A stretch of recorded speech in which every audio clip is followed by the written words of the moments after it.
मेरे प्यारे देशवासियों, नमस्कार।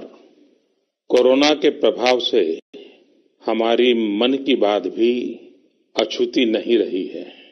जब मैंने पिछली बार आपसे मन की बात की थी, तब पैसेंजर ट्रेनें बंद थी, बसें बंद थी, हवाई सेवा बंद थी।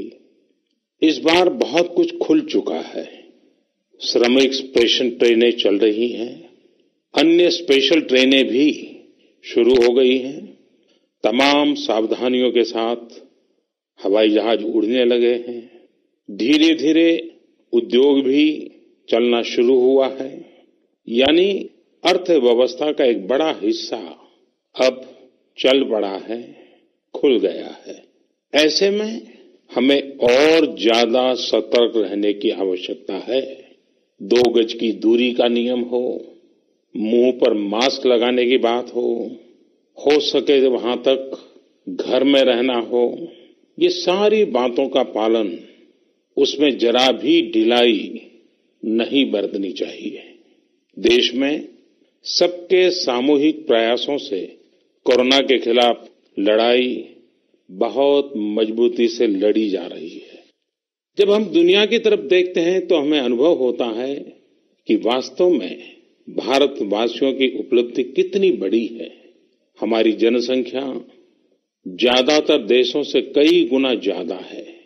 हमारे देश में चुनौतियां भी भिन्न प्रकार की हैं, लेकिन फिर भी हमारे देश में कोरोना उतनी तेजी से नहीं फैल पाया जितना दुनिया के अन्य देशों में फैला।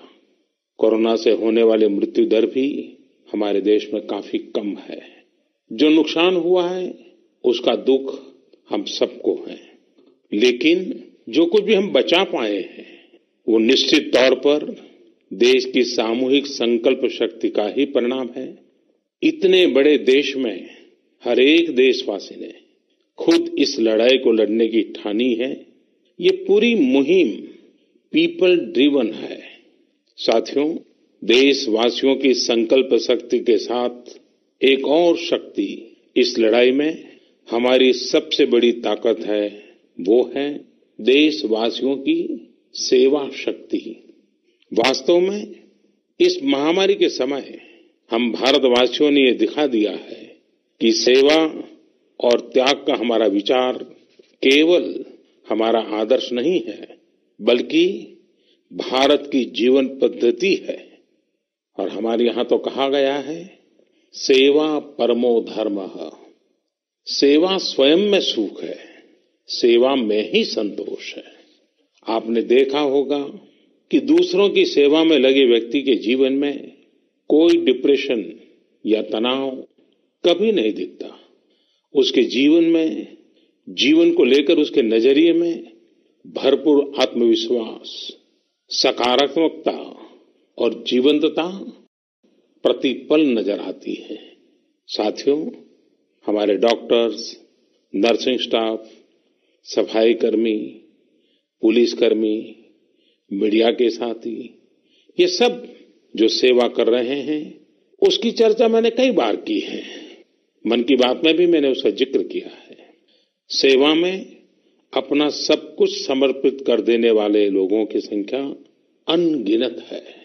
ऐसे ही एक सज्जन है तमिलनाडु के सी मोहन। सी मोहन जी मदुरई में एक सैलून चलाते हैं। अपनी मेहनत की कमाई से इन्होंने अपनी बेटी की पढ़ाई के लिए 5 लाख रुपए बचाए थे, लेकिन इन्होंने ये पूरी राशि इस समय जरूरतमंदों, गरीबों की सेवा के लिए खर्च कर दी। इसी तरह अगरतला में ठेला चलाकर जीवन यापन करने वाले गौतम दास जी अपनी रोजमर्रा की कमाई की बचत में से हर रोज दाल चावल खरीदकर जरूरतमंदों को खाना खिला रहे हैं। पंजाब के पठानकोट से भी एक ऐसा ही उदाहरण मुझे पता चला। यहाँ दिव्यांग भाई राजू ने दूसरों की मदद से जोड़ी गई छोटी सी पूंजी से 3000 से अधिक मास्क बनवाकर लोगों में बांटे। भाई राजू ने इस मुश्किल समय में करीब 100 परिवारों के लिए खाने का राशन भी जुटाया। देश के सभी इलाकों से विमेन सेल्फ हेल्प ग्रुप के परिश्रम की भी अनगिनत कहानियां इन दिनों हमारे सामने आ रही है। गांवों में, छोटे कस्बों में हमारी बहनें, बेटियां हर दिन हजारों की संख्या में मास्क बना रही हैं। तमाम सामाजिक संस्थाएं भी इस काम में इनका सहयोग कर रही हैं। साथियों, ऐसे कितने ही उदाहरण हर दिन दिखाई और सुनाई पड़ रहे हैं। कितने ही लोग खुद भी मुझे नमो ऐप और अन्य माध्यमों के जरिए अपने प्रयासों के बारे में बता रहे हैं। कई बार समय की कमी के चलते मैं बहुत से लोगों का, बहुत से संगठनों का, बहुत सी संस्थाओं का नाम नहीं ले पाता हूं। सेवा भाव से लोगों की मदद कर रहे ऐसे सभी लोगों की मैं प्रशंसा करता हूं, उनका आदर करता हूं, उनका तहे दिल से अभिनंदन करता हूं। मेरे प्यारे देशवासियों, एक और बात जो मेरे मन को छू गई है वो है संकट की इस घड़ी में इनोवेशन। तमाम देशवासी गांवों से लेकर शहरों तक, हमारे छोटे व्यापारियों से लेकर स्टार्टअप तक, हमारी लैब्स कोरोना के खिलाफ लड़ाई में नए नए तरीके इजाद कर रहे हैं, नए नए इनोवेशन कर रहे हैं। जैसे नासिक के राजेंद्र यादव का उदाहरण बहुत दिलचस्प है। राजेंद्र जी नासिक में सतना गांव के किसान हैं। अपने गांव को कोरोना संक्रमण से बचाने के लिए उन्होंने अपने ट्रैक्टर से जोड़कर एक सैनिटाइजेशन मशीन बना ली है और ये इनोवेटिव मशीन बहुत प्रभावी तरीके से काम कर रही है। इसी तरह मैं सोशल मीडिया में कई तस्वीरें देख रहा था। कई दुकानदारों ने 2 गज की दूरी के लिए दुकान में बड़े पाइपलाइन लगा लिए हैं, जिसमें एक छोर से वो ऊपर से सामान डालते हैं और दूसरी छोर से ग्राहक अपना सामान ले लेते हैं। इस दौरान पढ़ाई के क्षेत्र में भी कई अलग अलग इनोवेशन शिक्षकों और छात्रों ने मिलकर किए हैं। ऑनलाइन क्लासेस, वीडियो क्लासेस, उसको भी अलग अलग तरीकों से इनोवेट किया जा रहा है। कोरोना की वैक्सीन पर हमारी लैब्स में जो काम हो रहा है उस पर तो दुनिया भर की नजर है और हम सबकी आशा भी। किसी भी परिस्थिति को बदलने के लिए इच्छा शक्ति के साथ ही बहुत कुछ इनोवेशन पर भी निर्भर करता है। हजारों सालों की मानव जात की यात्रा लगातार इनोवेशन से ही इतने आधुनिक दौर में पहुंची है। इसलिए इस महामारी पर जीत के लिए हमारे ये विशेष इनोवेशंस भी बहुत बड़ा आधार है। साथियों, कोरोना के खिलाफ लड़ाई का यह रास्ता लंबा है। एक ऐसी आपदा जिसका पूरी दुनिया के पास कोई इलाज ही नहीं है, जिसका कोई पहले का अनुभव भी नहीं है, तो ऐसे में नई नई चुनौतियां और उसके कारण परेशानियां हम अनुभव भी कर रहे हैं।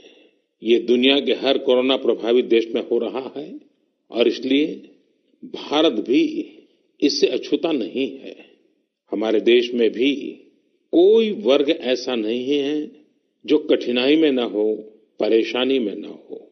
और इस संकट की सबसे बड़ी चोट अगर किसी पर पड़ी है तो हमारे गरीब, मजदूर, श्रमिक वर्ग पर पड़ी है। उनकी तकलीफ, उनका दर्द, उनकी पीड़ा शब्दों में नहीं कही जा सकती। हम में से कौन ऐसा होगा जो उनकी और उनके परिवार की तकलीफों को अनुभव न कर रहा हो। हम सब मिलकर इस तकलीफ को, इस पीड़ा को बांटने का प्रयास कर रहे हैं। पूरा देश प्रयास कर रहा है। हमारे रेलवे के साथी दिन रात लगे हुए हैं। केंद्र हो, राज्य हो, स्थानीय स्वराज की संस्थाएं हो, हर कोई दिन रात मेहनत कर रहे हैं। जिस प्रकार रेलवे के कर्मचारी आज जुटे हुए हैं, वे भी एक प्रकार से अग्रिम पंक्ति में खड़े कोरोना वॉरियर्स ही है। लाखों श्रमिकों को ट्रेनों से और बसों से सुरक्षित ले जाना, उनके खाने पीने की चिंता करना, हर जिले में क्वारंटाइन केंद्रों की व्यवस्था करना, सभी की टेस्टिंग, चेकअप उपचार की व्यवस्था करना, ये सब काम लगातार चल रहे हैं और बहुत बड़ी मात्रा में चल रहे हैं। लेकिन साथियों, जो दृश्य आज हम देख रहे हैं, इससे देश को अतीत में जो कुछ हुआ उसके अवलोकन और भविष्य के लिए सीखने का अवसर भी मिला है। आज हमारे श्रमिकों की पीड़ा में हम देश के पूर्वी हिस्से की पीड़ा को देख सकते हैं। जिस पूर्वी हिस्से में देश का ग्रोथ इंजन बनने की क्षमता है, जिसके श्रमिकों के बाहुबल में देश को नई ऊंचाई पर ले जाने का सामर्थ्य है, उस पूर्वी हिस्से का विकास बहुत आवश्यक है। पूर्वी भारत के विकास से ही देश का संतुलित आर्थिक विकास संभव है। देश ने जब मुझे सेवा का अवसर दिया, तभी से हमने पूर्वी भारत के विकास को प्राथमिकता दी है। मुझे संतोष है कि बीते वर्षों में इस दिशा में बहुत कुछ हुआ है और अब प्रवासी मजदूरों को देखते हुए बहुत कुछ नए कदम उठाना भी आवश्यक हो गया है और हम लगातार उस दिशा में आगे बढ़ रहे हैं। जैसे कहीं श्रमिकों की स्किल मैपिंग का काम हो रहा है, कहीं स्टार्टअप्स इस काम में जुटे हैं, कहीं माइग्रेशन कमीशन बनाने की बात हो रही है। इसके अलावा केंद्र सरकार ने अभी जो फैसले लिए हैं, उससे भी गांवों में रोजगार, स्वरोजगार, लघु उद्योगों से जुड़ी विशाल संभावनाएं खुली हैं। ये फैसले इन स्थितियों के समाधान के लिए हैं, आत्मनिर्भर भारत के लिए हैं।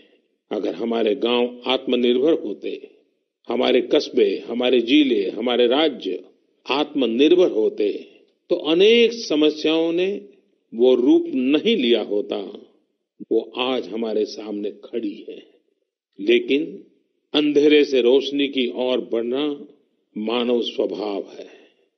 तमाम चुनौतियों के बीच मुझे खुशी है कि आत्मनिर्भर भारत पर आज देश में व्यापक मंथन शुरू हुआ है। लोगों ने अब इसे अपना अभियान बनाना शुरू किया है। इस मिशन का नेतृत्व देशवासी अपने हाथ में ले रहे हैं। बहुत से लोगों ने तो ये भी बताया है कि उन्होंने जो जो सामान उनके इलाके में बनाए जाते हैं, उनकी एक पूरी लिस्ट बना ली है। ये लोग अब इन लोकल प्रोडक्ट्स को ही खरीद रहे हैं और वोकल फॉर लोकल को प्रमोट भी कर रहे हैं। मेक इन इंडिया को बढ़ावा मिले, इसके लिए सब कोई अपना अपना संकल्प जता रहा है। बिहार के हमारे एक साथी श्रीमान हिमांशु ने मुझे नमो ऐप पर लिखा है कि वो एक ऐसा दिन देखना चाहते हैं जब भारत विदेश से आने वाले आयात को कम से कम कर दे, चाहे पेट्रोल, डीजल, ईंधन का आयात हो, इलेक्ट्रॉनिक आइटम्स का आयात हो, यूरिया का आयात हो या फिर खाद्य तेल का आयात हो। मैं उनकी भावनाओं को समझता हूं। हमारे देश में कितनी ही ऐसी चीजें बाहर से आती हैं जिन पर हमारे ईमानदार टैक्स पेयर्स का पैसा खर्च होता है, जिनका विकल्प हम आसानी से भारत में तैयार कर सकते हैं। असम के सुदीप ने मुझे लिखा है कि वो महिलाओं के बनाए हुए लोकल बैम्बू प्रोडक्ट्स का व्यापार करते हैं और उन्होंने तय किया है कि आने वाले 2 वर्ष में वे अपने बैम्बू प्रोडक्ट को एक ग्लोबल ब्रांड बनाएंगे। मुझे पूरा भरोसा है आत्मनिर्भर भारत अभियान इस दशक में देश को नई ऊंचाई पर ले जाएगा। मेरे प्यारे देशवासियों, कोरोना संकट के इस दौर में मेरी विश्व के अनेक नेताओं से बातचीत हुई है, लेकिन मैं एक सीक्रेट जरूर आज बताना चाहूंगा। विश्व के अनेक नेताओं की जब बातचीत होती है तो मैंने देखा इन दिनों उनकी बहुत ज्यादा दिलचस्पी योग और आयुर्वेद के संबंध में होती है। कुछ नेताओं ने मुझसे पूछा कि कोरोना के इस काल में ये योग और आयुर्वेद कैसे मदद कर सकते हैं। साथियों, अंतर्राष्ट्रीय योग दिवस जल्द ही आने वाला है। योग जैसे जैसे लोगों के जीवन से जुड़ रहा है, लोगों में अपने स्वास्थ्य को लेकर जागरूकता भी लगातार बढ़ रही है। अभी कोरोना संकट के दौरान भी ये देखा जा रहा है कि हॉलीवुड से हरिद्वार तक घर में रहते हुए लोग योग पर बहुत गंभीरता से ध्यान दे रहे हैं। हर जगह लोगों ने योग और उसके साथ साथ आयुर्वेद के बारे में और ज्यादा जानना चाहा है। उसे अपनाना चाहा है। कितने ही लोग जिन्होंने कभी योग नहीं किया, वे भी या तो ऑनलाइन योग क्लास से जुड़ गए हैं या फिर ऑनलाइन वीडियो के माध्यम से भी योग सीख रहे हैं। सही में योग कम्युनिटी, इम्यूनिटी और यूनिटी सबके लिए अच्छा है। साथियों, कोरोना संकट के इस समय में योग आज इसलिए भी ज्यादा अहम है क्योंकि ये वायरस हमारे रेस्पिरेटरी सिस्टम को सबसे अधिक प्रभावित करता है। योग में तो रेस्पिरेटरी सिस्टम को मजबूत करने वाले कई तरह के प्राणायाम है, जिनका असर हम लंबे समय से देखते आ रहे हैं। ये टाइम टेस्टेड टेक्निक्स हैं, जिसका अपना अलग महत्व है।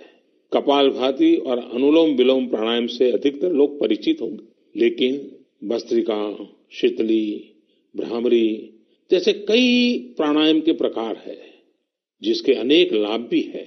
वैसे आपके जीवन में योग को बढ़ाने के लिए आयुष मंत्रालय ने भी इस बार एक अनोखा प्रयोग किया है। आयुष मंत्रालय ने माय लाइफ माय योग नाम से अंतर्राष्ट्रीय वीडियो ब्लॉग उसकी प्रतियोगिता शुरू की है। भारत ही नहीं, पूरी दुनिया के लोग इस प्रतियोगिता में हिस्सा ले सकते हैं। इसमें हिस्सा लेने के लिए आपको अपना 3 मिनट का एक वीडियो बना करके अपलोड करना होगा। इस वीडियो में आप जो योग या आसन करते हैं वो करते हुए दिखाना है और योग से आपके जीवन में जो बदलाव आया है उसके बारे में भी बताना है। मेरा आपसे अनुरोध है, आप सभी इस प्रतियोगिता में अवश्य भाग लें और इस नए तरीके से अंतर्राष्ट्रीय योग दिवस में आप हिस्सेदार बनिए। साथियों, हमारे देश में करोड़ों करोड़ गरीब दशकों से एक बहुत बड़ी चिंता में रहते आए हैं। अगर बीमार पड़ गए तो क्या होगा? अपना इलाज कराएं या फिर परिवार के लिए रोटी की चिंता करें? इस तकलीफ को समझते हुए इस चिंता को दूर करने के लिए ही करीब 1.5 साल पहले आयुष्मान भारत योजना शुरू की गई थी। कुछ ही दिन पहले आयुष्मान भारत के लाभार्थियों की संख्या 1 करोड़ के पार हो गई है। 1 करोड़ से ज्यादा मरीज मतलब देश के 1 करोड़ से अधिक परिवारों की सेवा हुई है। 1 करोड़ से ज्यादा मरीज का मतलब क्या होता है मालूम है? 1 करोड़ से ज्यादा मरीज मतलब नॉर्वे जैसा देश, सिंगापुर जैसा देश, उसकी जो टोटल जनसंख्या है उससे 2 गुना लोगों को मुफ्त में इलाज दिया गया है। अगर गरीबों को अस्पताल में भर्ती होने के बाद इलाज के लिए पैसे देने पड़ते, इनका मुफ्त इलाज नहीं हुआ होता, तो उन्हें एक मोटा मोटा अंदाज है करीब करीब 14,000 करोड़ रुपए से भी ज्यादा अपनी जेब से खर्च करने पड़ते हैं। आयुष्मान भारत योजना ने गरीबों के पैसे खर्च होने से बचाए हैं। मैं आयुष्मान भारत के सभी लाभार्थियों के साथ साथ मरीजों का उपचार करने वाले सभी डॉक्टरों, नर्सेज और मेडिकल स्टाफ को भी बधाई देता हूं। आयुष्मान भारत योजना के साथ एक बहुत बड़ी विशेषता पोर्टेबिलिटी की सुविधा भी है। पोर्टेबिलिटी ने देश को एकता के रंग में रंगने में भी मदद की है। यानी बिहार का कोई गरीब अगर चाहे तो उसे कर्नाटका में भी वही सुविधा मिलेगी जो उसे अपने राज्य में मिलती। इसी तरह महाराष्ट्र का कोई गरीब चाहे तो उसे इलाज की वही सुविधा तमिलनाडु में मिलती। इस योजना के कारण किसी क्षेत्र में जहां स्वास्थ्य की व्यवस्था कमजोर है, वहां के गरीब को देश के किसी भी कोने में उत्तम इलाज कराने की सहूलियत मिलती है। साथियों, आप ये जानकर हैरान रह जाएंगे कि 1 करोड़ लाभार्थियों में से 80% लाभार्थी देश के ग्रामीण इलाकों के हैं। इनमें भी करीब करीब 50% लाभार्थी हमारी माताएं, बहनें और बेटियां हैं। इन लाभार्थियों में ज्यादातर लोग ऐसी बीमारियों से पीड़ित थे जिनका इलाज सामान्य दवाओं से संभव नहीं था। इनमें से 70% लोगों की सर्जरी की गई है। आप अनुमान लगा सकते हैं कि कितनी बड़ी तकलीफों से इन लोगों को मुक्ति मिली है। मणिपुर के चुराचांदपुर में 6 साल के बच्चे केलेनसांग, उसको भी इसी तरह आयुष्मान योजना से नया जीवन मिला है। केलेनसांग को इतनी छोटी उम्र में ब्रेन की गंभीर बीमारी हो गई। इस बच्चे के पिता दिहाड़ी मजदूर हैं और मां बुनाई का काम करती हैं। ऐसे में बच्चे का इलाज कराना बहुत कठिन हो रहा था, लेकिन आयुष्मान भारत योजना से अब उनके बेटे का मुफ्त इलाज हो गया है। कुछ इसी तरह का अनुभव पुडुचेरी की अमूर्था वल्ली जी का भी है। उनके लिए भी आयुष्मान भारत योजना संकट मोचक बनकर आई है। अमूर्था वल्ली जी के पति की हार्ट अटैक से दुखद मृत्यु हो चुकी है। उनके 27 साल के बेटे जीवा को भी हार्ट की बीमारी थी। डॉक्टर्स ने जीवा के लिए सर्जरी की सलाह दी थी, लेकिन दिहाड़ी मजदूरी करने वाले जीवा के लिए अपने खर्च से इतना बड़ा ऑपरेशन करवाना संभव ही नहीं था। लेकिन अमूर्था वल्ली ने अपने बेटे का आयुष्मान भारत योजना में रजिस्ट्रेशन करवाया और 9 दिनों बाद बेटे जीवा के हार्ट की सर्जरी भी हो गई। साथियों, मैंने आपको सिर्फ 3-4 घटनाओं का जिक्र किया है। आयुष्मान भारत से तो ऐसी 1 करोड़ से अधिक कहानियां जुड़ी हुई है। ये कहानियां जीते जागते इंसानों की हैं। दुख तकलीफ से मुक्त हुए हमारे अपने परिवारजनों की है।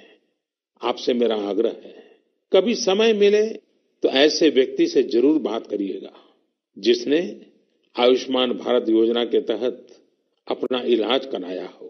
आप देखेंगे कि जब एक गरीब बीमारी से बाहर आता है तो उसमें गरीबी से लड़ने की भी ताकत नजर आने लगी है। और मैं हमारे देश के ईमानदार टैक्स पेयर से कहना चाहता हूं, आयुष्मान भारत योजना के तहत जिन गरीबों का मुफ्त इलाज हुआ है, उनके जीवन में जो सुख आया है, संतोष मिला है, उस पुण्य के असली हकदार आप भी हैं। हमारा ईमानदार टैक्स पेयर भी इस पुण्य का हकदार है। मेरे प्यारे देशवासियों, एक तरफ हम महामारी से लड़ रहे हैं तो दूसरी तरफ हमें हाल में पूर्वी भारत के कुछ हिस्सों में प्राकृतिक आपदा का भी सामना करना पड़ा है। पिछले कुछ हफ्तों के दौरान हमने पश्चिम बंगाल और उड़ीसा में सुपर साइक्लोन अम्फान का कहर देखा। तूफान से अनेकों घर तबाह हो गए, किसानों को भी भारी नुकसान हुआ। हालात का जायजा लेने के लिए मैं पिछले हफ्ते उड़ीसा और पश्चिम बंगाल गया था। पश्चिम बंगाल और उड़ीसा के लोगों ने जिस हिम्मत और बहादुरी के साथ हालात का सामना किया है, प्रशंसनीय है। संकट की इस घड़ी में देश भी हर तरह से वहां के लोगों के साथ खड़ा है। साथियों, एक तरफ जहां पूर्वी भारत तूफान से आई आपदा का सामना कर रहा है, वहीं दूसरी तरफ देश के कई हिस्से टिड्डियों या लोकस्ट के हमले से प्रभावित हुए हैं। इन हमलों ने फिर हमें याद दिलाया है कि ये छोटा सा जीव कितना नुकसान करता है। टिड्डी दल का हमला कई दिनों तक चलता है। बहुत बड़े क्षेत्र पर इसका प्रभाव पड़ता है। भारत सरकार हो, राज्य सरकार हो, कृषि विभाग हो, प्रशासन भी इस संकट के नुकसान से बचने के लिए, किसानों की मदद करने के लिए आधुनिक संसाधनों का भी उपयोग कर रहा है। नए नए आविष्कार की तरफ भी ध्यान दे रहा है। और मुझे विश्वास है कि हम सब मिलकर के हमारे कृषि क्षेत्र पर ये जो संकट आया है, उससे भी लोहा लेंगे, बहुत कुछ बचा लेंगे। मेरे प्यारे देशवासियों, कुछ दिन बाद ही 5 जून को पूरी दुनिया विश्व पर्यावरण दिवस मनाएगी। विश्व पर्यावरण दिवस पर इस साल की थीम है बायोडायवर्सिटी, यानी जैव विविधता। वर्तमान परिस्थितियों में यह थीम विशेष रूप से महत्वपूर्ण है। लॉकडाउन के दौरान पिछले कुछ हफ्तों में जीवन की रफ्तार थोड़ी धीमी जरूर हुई है, लेकिन इससे हमें अपने आसपास प्रकृति की समृद्ध विविधता को, जैव विविधता को करीब से देखने का अवसर भी मिला है। आज कितने ही ऐसे पक्षी जो प्रदूषण और शोर शराबे में ओझल हो गए थे, सालों बाद उनकी आवाज को लोग अपने घरों में सुन रहे हैं। अनेक जगहों से जानवरों के उन्मुक्त विचरण की खबरें भी आ रही हैं। मेरी तरह आपने भी सोशल मीडिया में जरूर इन बातों को देखा होगा, पढ़ा होगा। बहुत लोग कह रहे हैं, लिख रहे हैं, तस्वीरें साझा कर रहे हैं कि वो अपने घर से दूर दूर पहाड़ियां देख पा रहे हैं, दूर दूर जलती हुई रोशनी देख रहे हैं।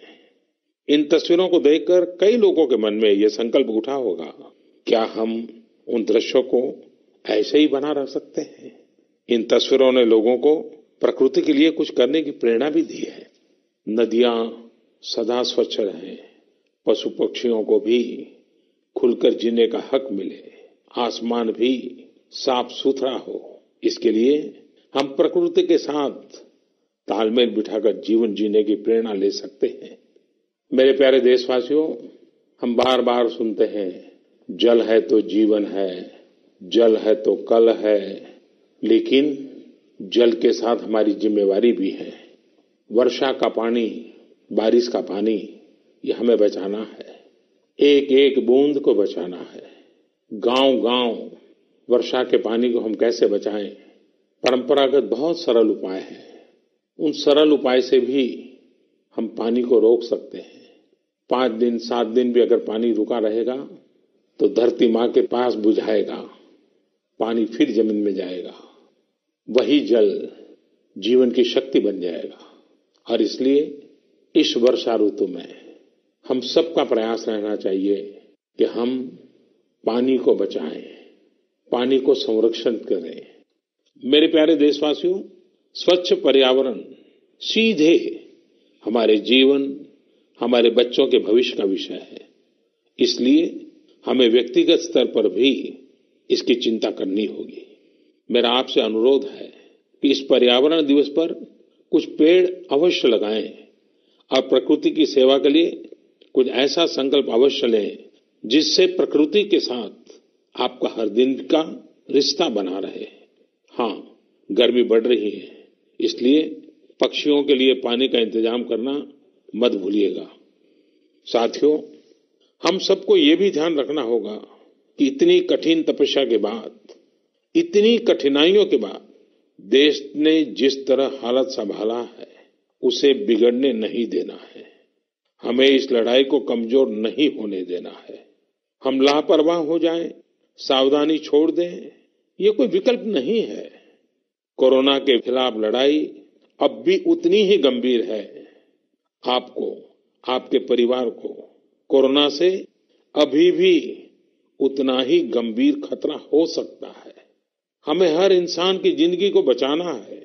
इसलिए 2 गज की दूरी, चेहरे पर मास्क, हाथों को धोना, इन सब सावधानियों का वैसे ही पालन करते रहना है जैसे अभी तक करते आए हैं। मुझे पूरा विश्वास है कि आप अपने लिए, अपनों के लिए, अपने देश के लिए ये सावधानी जरूर रखेंगे। इसी विश्वास के साथ आपके उत्तम स्वास्थ्य के लिए मेरी हार्दिक शुभकामनाएं हैं। अगले महीने फिर एक बार मन की बात अनेक नए विषयों के साथ जरूर करेंगे। धन्यवाद।